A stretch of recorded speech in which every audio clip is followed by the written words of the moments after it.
important clarification question. Will the top percentage formula for admission work the same for citywide and district gifted and talented schools as for the rest?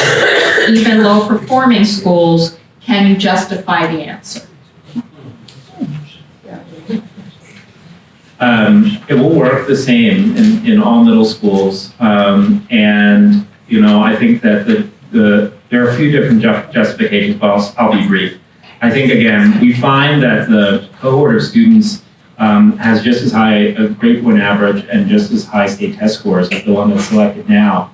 And I think we shouldn't be surprised by that. I think, as some of my colleagues here have pointed out, if you get to the top of your middle school class in any neighborhood in New York City, and you're showing consistently high performance in all of your course grades, and you're showing something, and you're showing motivation, and you're showing a hunger to learn the material and an interest in it, that we shouldn't be surprised to find that exists all over New York City, and that those students can go on to succeed in specialized high schools. It's a fairer way of identifying those students. So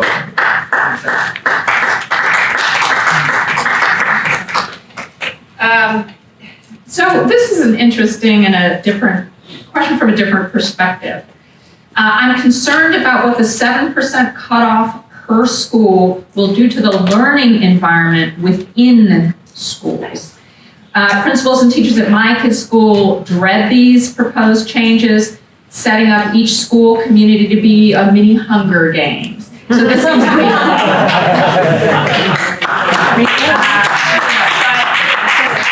concern for particularly middle schools and the dynamic it might create in middle schools and grades, and asking particularly, I think for Dr. Taylor, whether you can speak to any of the group-based dynamics that occur as a result of the creation of competition in this way.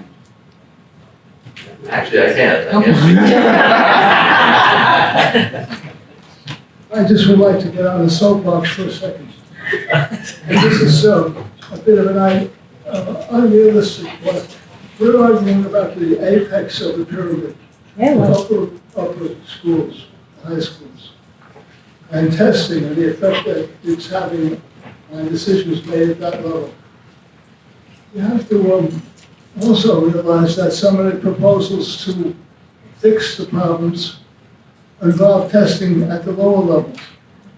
Now, there are 440,000 pupils in New York City who take their annual state exam, spend 6 hours or 6 days on these tests.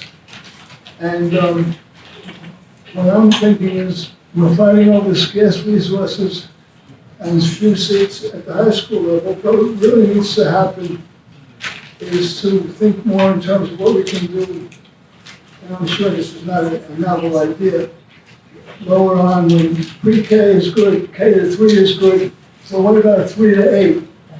And that would solve a lot more problems than quibbling. I mean, I understand the emotions that are involved over 5,000 seats in the high schools. So what I think this debate over the high schools does is sort of sets up a dichotomy between equity and excellence.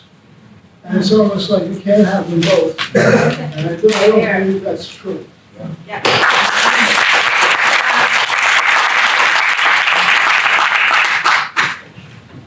So this question for Dr. Taylor, which is more about your research, but and I may not, I'm going to read the question because I might not be following it myself. Your research only looks at 9th grade grades. Do you have any studies looking at all high school grades?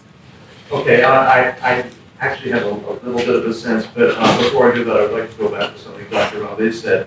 I would not want to in any way suggest that GPA in high school is the best measurement or the only measurement of what success in high school is. Before I did this, I was a musician. I would love to see arts, evaluated. I would love to see civic engagement, even athletics. There are many things a student can do in high school to succeed. That their GPA is not the sole measure. But when the exam was created, it was intended to be an academic measure. And the other problem is psychologists measure what they can measure. And measuring artistic achievement and those other things is really not possible, and getting more holistic admissions process where you look at recommendations and essays is just not feasible in New York with this number of applicants. So the question about looking at higher grades at higher levels, I actually, in my dissertation, I did look at that a little bit. It didn't turn out terribly different, but it's a standard practice in SAT research to look at freshman college grades rather than grades throughout our cumulative GPA. And the main reason for that is that there's more overlap in what students take the freshman year, so the comparisons make more sense. But the other thing I found when I looked at cumulative GPA in the schools was that not all the students remained in the schools.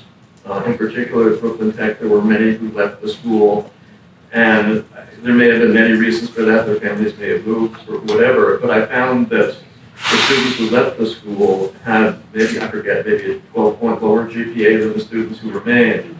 So if I only looked at cumulative GPA within senior year, I would be losing perhaps the lowest achieving portion of the population, which would possibly really skew the results I would get. So for all those reasons, I only looked at freshman grades, but the results would not really, I think, were not terribly different.